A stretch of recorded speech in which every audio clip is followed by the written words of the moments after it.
राज्याचा कृषी मंत्री झालो. राज्याचा कृषी मंत्री पद हे खरं तर विलासराव देशमुख साहेब मला म्हटलं होतं मुख्यमंत्री म्हणून, बाळासाहेब तुम्हाला कोणतं खातं पाहिजे? मी म्हणलं मला कृषी खातं पाहिजे, मला शेतकऱ्याचा मंत्री व्हायचंय, माझं स्वप्न आहे जीवनात एकदा कृषी खातं घ्यायचं. 6 वर्ष कृषी खातं सांभाळलं मी, 6 वर्ष. पवार साहेब तिथे केंद्रामध्ये कृषी मंत्री बी खाली. आणि तुम्हाला खरं सांगतो मी की त्या कालखंडामध्ये मी विदर्भामध्ये आत्महत्यांचं प्रमाण होतं, विदर्भात फिरत असायचो, सारखा लोकांमध्ये राहिलो. उत्पादकता कशी वाढवता येईल याच्याकरता प्रयत्न केला.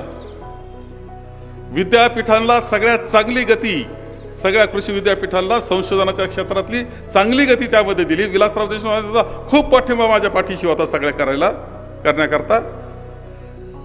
चांगली गती दिली. मी तर तुम्हाला असं म्हणेल, कुणी जुना जाणता जर विद्यापीठातला भेटला तर जरूर विचारा की कोणत्या कृषी मंत्र्याचा काळ सगळ्यात चांगला होता, सुवर्ण काळ कोणता, तर ते आपलं नाव घेतल्याशिवाय राहणार नाही. तुम्हाला सांगतो, निश्चितपणे म्हणतील की तो कालखंड होता की त्यावेळेस सगळ्यात चांगलं काम आपलं झालं.